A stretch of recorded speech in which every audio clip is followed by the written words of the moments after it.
Don't ask me how or why, just know that the big one has hit. Remove and bag all outer clothing to keep radioactive dust or ash away from your body. Step 3, stay tuned. Follow media for more information. And don't go outside until officials say it's safe. Yeah, I don't think so. One thing I've learned over the last 5 years is not to really trust what the government says when it's safe to come outside. The only way to know for sure if something happens and if there's radiation around is to have a Geiger counter. This won't protect you from radiation. It only stops hot particles, radioactive dust, from entering your lungs. Same thing goes with potassium iodine. It does not protect you from radiation. It only stops the radioactive iodine accumulating in your thyroid. The only thing that's going to stop you from being exposed to fatal levels of radiation is knowing where it is. And the only way to do that is with a Geiger counter. So let's look at a couple.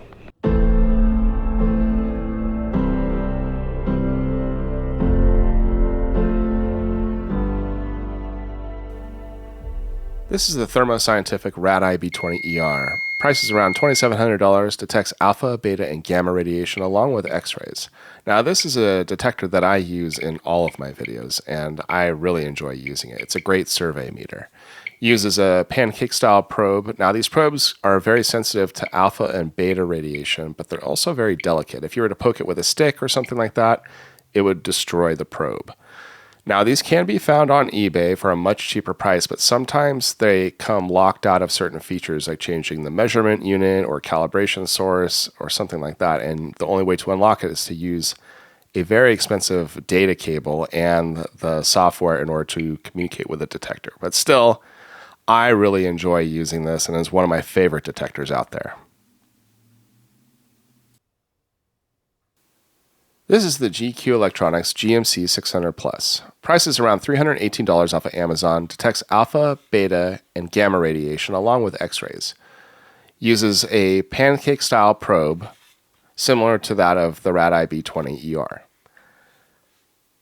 Can actually connect to a computer through Wi-Fi and does data logging. It displays in counts per minute and actually has dose rates in the lower right-hand corner of the screen, both in REM and in sieverts. Now, I wouldn't really trust those dose rate readings because unless that detector has a filter in front of it, it's not going to be cutting out the beta radiation, which won't be a true representation of dose rates. Still, not a bad detector for the money. This is a Victorine Instrument Company CDV 700 Model 6B. Was manufactured back in 1962 for a civilian defense agency. It uses a GM-style probe, or as they call it, a hot dog probe. It is sensitive to beta, gamma, and X-ray radiation, and can be found on eBay and other sites for around $75 to $400, depending on the quality of the detector. This is a speaker that I added to the detector because originally it had some headphones you had to wear in order to hear the radiation events, the clicks. The speaker works very well and can be found on eBay for around $35. Now, I've never been a big fan of these style of detectors. It always seems that whenever I've run into someone else that has one, it never works correctly or it has something broken on it. But it is a detector that was made as early as the 1950s and as late as the 1980s. So it has been around for a while, and I'm sure a lot of these have been beat up pretty good. But with all that said, it is kind of grown on me. It does have a sense of nostalgia, especially for Cold War era items. When you open up the probe, it is sensitive to beta and gamma radiation, which is mainly used for counts per minute. When you close it, it's used for calculating dose rates in millirankin per hour.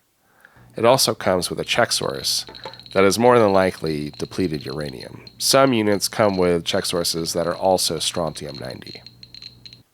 This is the GQ Electronics GMC 300S. Price is $62 on Amazon. Detects beta, gamma, and X-ray radiation. Does data logging and is one of the cheaper Geiger counters you can buy on the market. Uses a GM-style tube that is located on the bottom of the unit, back behind where those ridges are. And if you're looking to pick up a very cheap Geiger counter, this might be the unit for you. Of course, you get what you pay for. Remember that.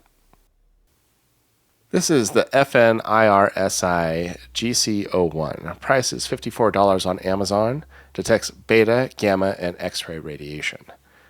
This unit was sent to me for free, so it could be included in this video, and is one of the cheaper detectors you can get off of Amazon.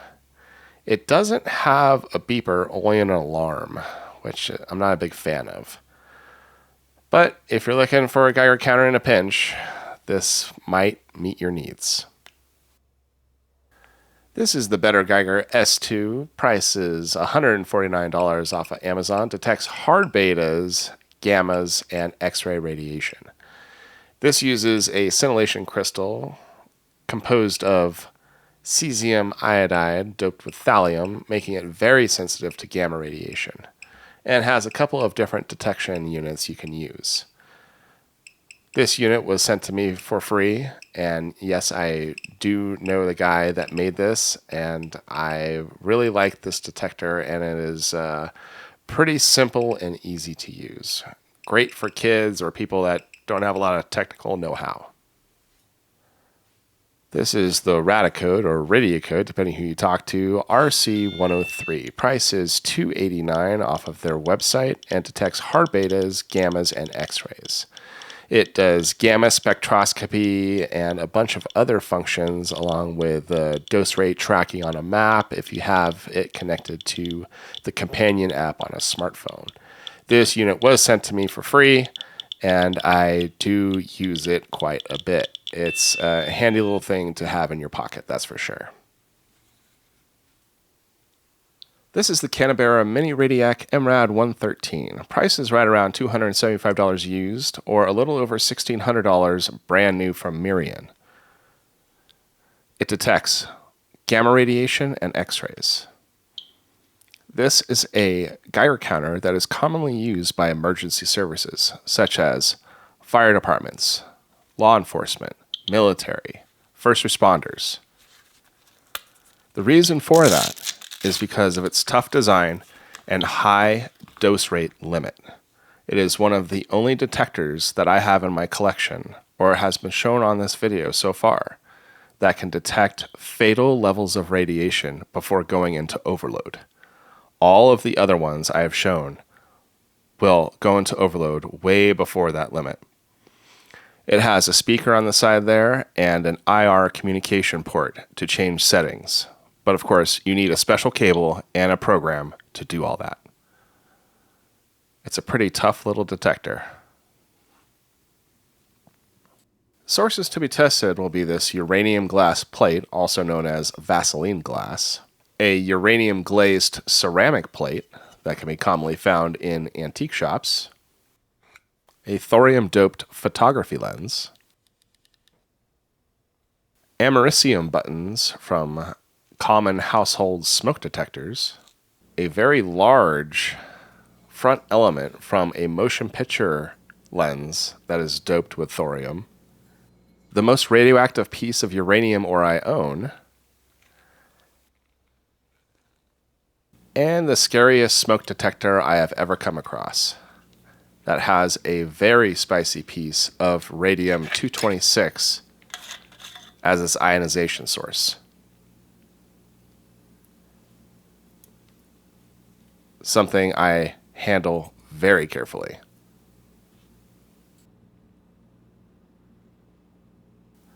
These uranium glass plates are a really good source to test Geiger counters against because they give off a very low amount of radiation. So it's a good way to see how sensitive a detector is. This is mainly giving off beta radiation with some alpha and some gamma. Now, the problem I was running into with these GQ detectors is that it was taking a little while for them to compile their final counts per minute, which is kind of a problem when you're trying to figure out how radioactive something is.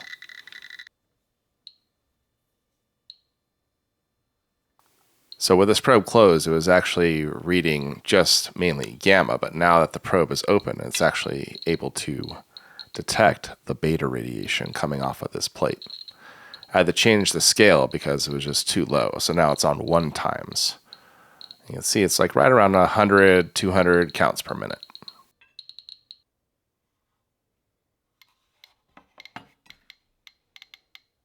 This detector was suffering from the same problem of not calculating the counts per minute fast enough. It just takes a really long time with these cheaper detectors. But still, they're able to detect that radiation.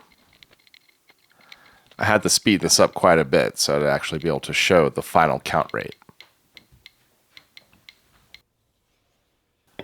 This detector is pretty boring since it doesn't have those beeps or clicks for when it actually detects radiation. It just sounds silent until the radiation alarm goes off if the dose rate gets high enough.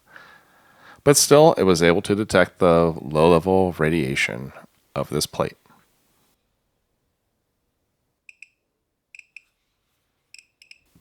Now, this plate doesn't give off a lot of gamma radiation, but still the gamma radiation that it does give off is detected by the better Geiger because of that cesium iodide scintillation crystal that's in there, which is very sensitive to gamma radiation.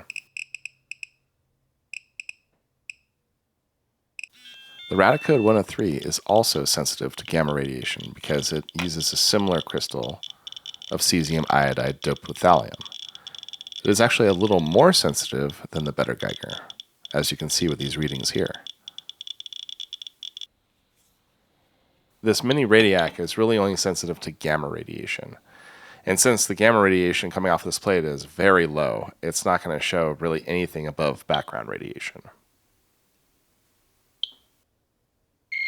The pancake probe on this Radii B20ER responds really well to the beta radiation coming off of this uranium glazed plate. This plate has a lot more uranium in it than the uranium glass plate that was just shown earlier. This detector uses a very similar probe to the Radii B20ER and is sensitive to that alpha, beta, and gamma radiation coming off of this plate, and gives a very similar number. Problem is that it takes a little while to get to that final count rate, which is why I had to speed it up right here. Still, it's able to detect all that radiation and does a fairly good job for the price. With the beta shield closed on this probe, it's not going to detect much because there isn't a lot of gamma radiation coming off this plate. But once you open that beta shield, it tells a different story. It actually maxes out the meter on the 1 time, so I have to switch it to 10 and then eventually to 100 times to get it down to a level that can actually be calculated by the detector. It does a pretty good job. This detector uses a GM style tube as well, and so it will be sensitive to that beta and gamma radiation. And it also has those slits in the back so the beta particles are actually able to hit the detector. But of course, I had to speed this up because it just wasn't calculating it fast enough. This detector also uses a GM style probe, but it doesn't have those slits so the beta particles can't hit it. And it is silent until the alarm starts going off on it.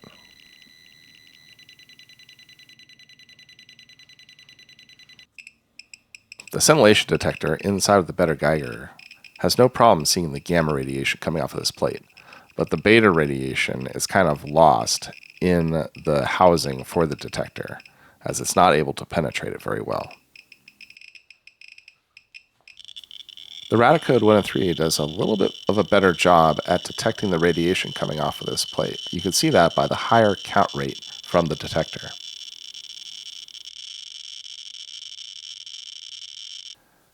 Kind of no surprise for this detector, but it's only really showing background radiation because the majority of the radiation that's coming off this plate is beta radiation, which cannot get through this housing.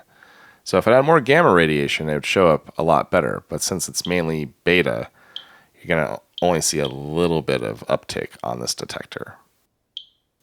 The detector on the Radii B20ER reacts really well with this thorium doped lens. A little less than the uranium glaze plate, but there's actually a lot more gamma radiation coming off of this glass than with that plate. So it's interesting to see how this one responds differently to this source.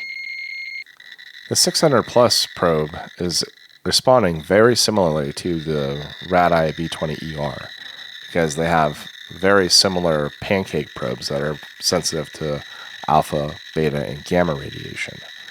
This one goes up a little bit higher. Of course, the big difference between this one and the Radii is that the Radii responds a lot faster than this one does. Still, it's able to detect that radiation just fine.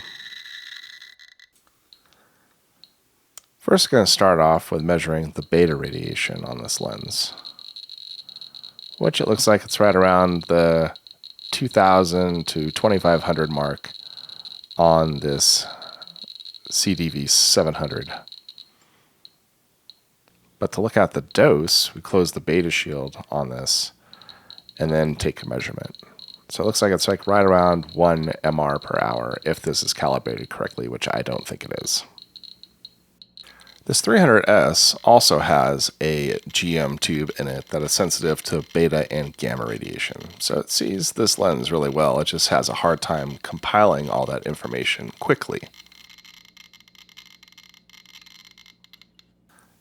This one also has a GM style tube inside of it, which is sensitive to the radiation coming off of this lens, but it's just the lack of beeps really bugs me in this Geiger counter.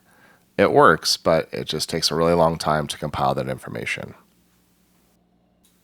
The scintillation material inside of this detector has no problems seeing the gamma radiation coming off of this lens. But what I have found is that if you take the source and put it right over where the sensor area is, you can get the CPM and dose rate to climb up a little bit higher. And I think this is because the material around that area is maybe a little thinner and allows the radiation to pass through a little easier.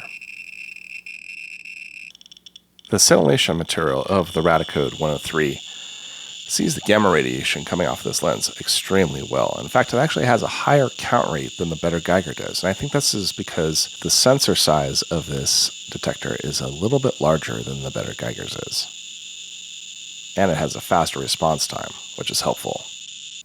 This will be the first time to actually see the Mini-Radiac respond to a source, because this lens actually does give off a decent amount of gamma radiation.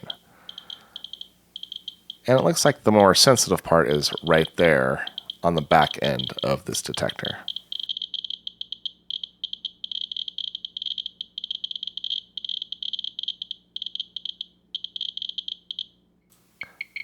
These Americium buttons are an interesting source because they give off low-level gamma radiation along with a lot of alpha radiation. But the alpha radiation is actually blocked by the glass of this vial. So the only way to test the alpha radiation against this detector is to take one of these Americium buttons out of the container.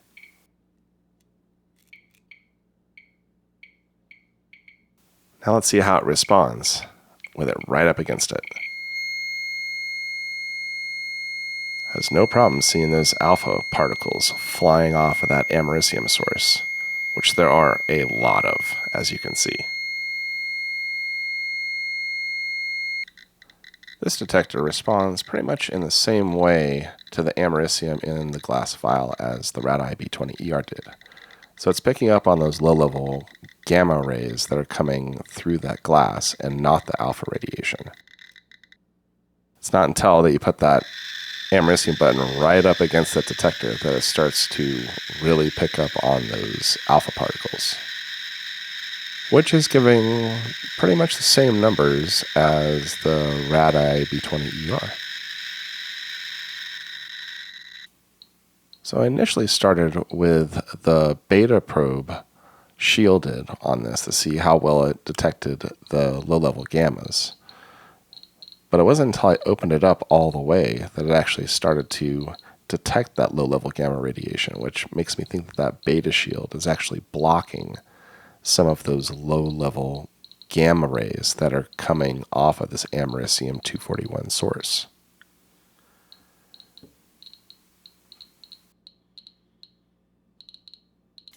The GM tube inside of this 300S is responding pretty much the same as what I would expect the previous detector to see as well with these low-level gammas.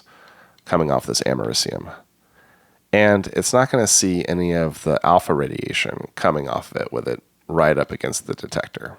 That's how these tubes are different, but still able to see some of those low-level gammas. The tube inside of this detector is also able to detect those low-level gammas. But, of course, my pet peeve with this one is that since it doesn't make any noise until it goes into alarm, it's not really that exciting or helpful. You can see that it is responding to the radiation coming off of this. So it is doing its job, like I keep saying, in all these tests with this particular detector. But the lack of beeps, it's one of those things that really bothers me. But it is detecting radiation, even this low-level gamma. The scintillation material inside of the better Geiger detects these low-level gamma rays very easily. And what it's also doing is it's performing energy compensation. Because of these low-level gamma rays having a lower energy level, it deposits a lower dose into the human body or into other material. And so what this does is it actually compensates for that lower energy level. There are a lot of other scintillation detectors that don't do this, and they will show a much higher dose rate than what is actually being absorbed in this case. The Radiacode 103 sees these gamma rays also extremely well. It actually has a much higher count rate than the better Geiger, and I think that's because of the sensor size inside of this detector. This is also doing energy compensation. If I was to switch this over to dose rate, you would be able to see that. Even a single button of americium is responding extremely well on this detector, as you can see.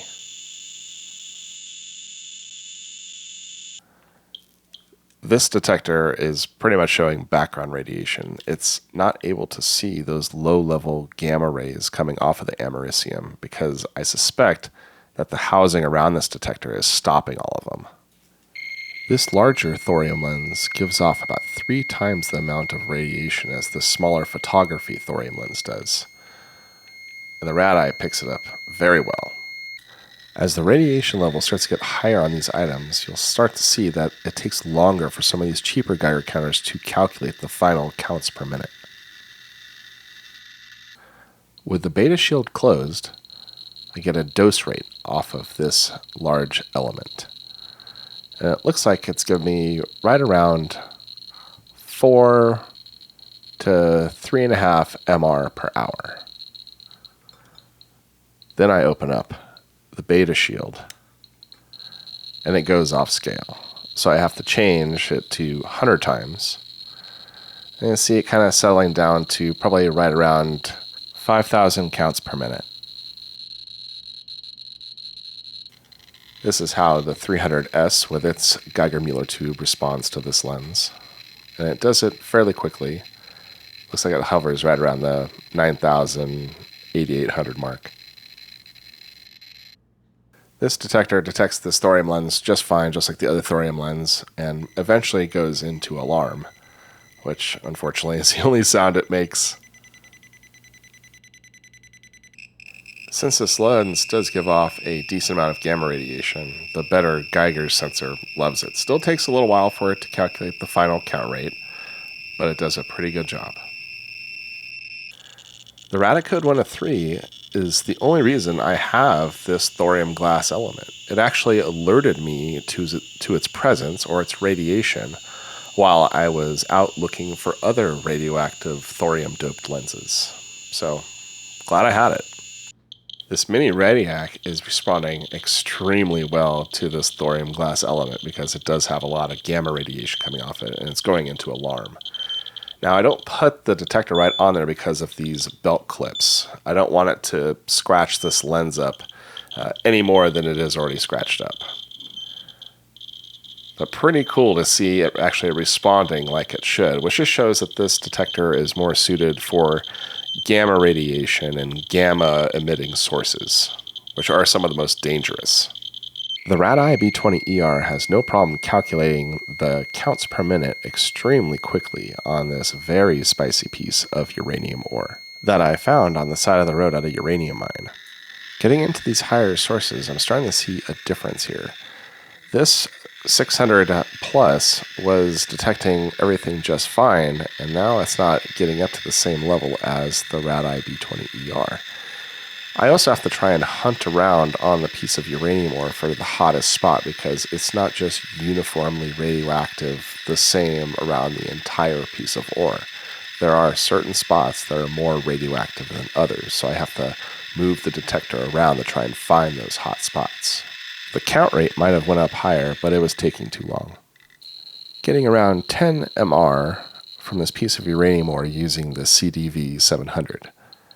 Now I'm going to open up the beta shield, and the detector almost goes off scale at the 100 times, which means it's seeing probably close to 30,000 counts per minute. The 300S with its GM tube responds pretty much the same as the CDV 700 does, as it's seeing that beta radiation giving around 33,000 counts per minute, which is what the other one was giving as well, which puts confidence in that detector might be calibrated correctly. This detector also has no problem seeing the betas and gamma radiation coming off of this piece of uranium ore. And I probably should have held it over a little bit more to the left to really maximize those readings, but still, you see what it's doing.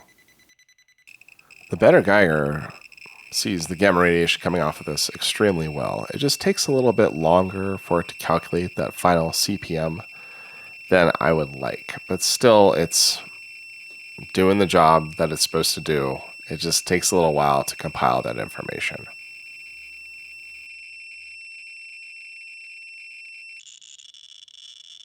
The Radiacode 103 is very sensitive to the gamma radiation coming off of this piece of uranium ore. And it's showing a much higher counts per minute than the better Geiger. Again, I think this has to do with the size of the crystal that the Radiacode 103 is using versus the crystal that the better Geiger is using.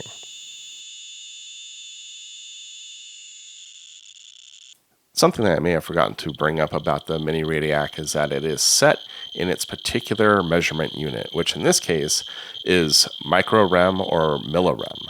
You would actually have to buy a different unit to have it in sieverts, and I don't believe they make one in counts per minute because this is mainly for doses.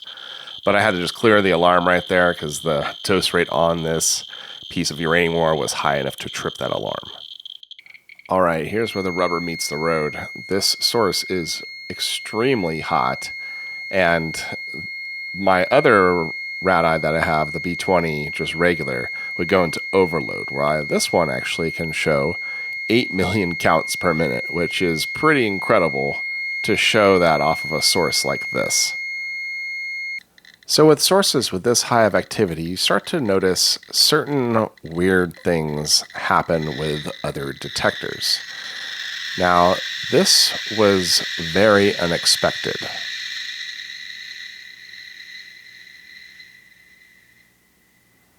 I did not turn on the volume here. Wow, it's just stuck. And I was pretty surprised that this actually happened.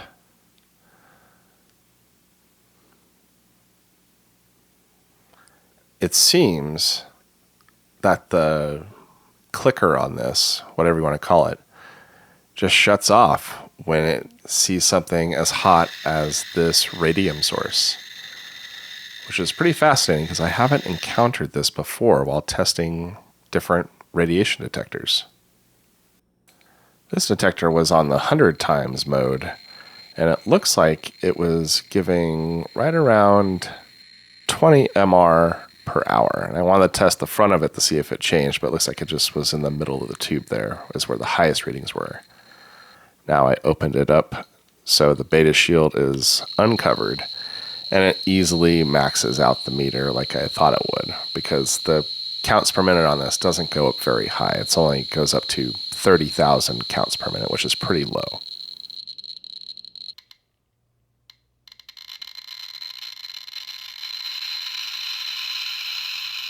Again, this might be some sort of function with these GQ detectors where it just sees a really hot source and it decides to turn off the clicker altogether. Kind of strange.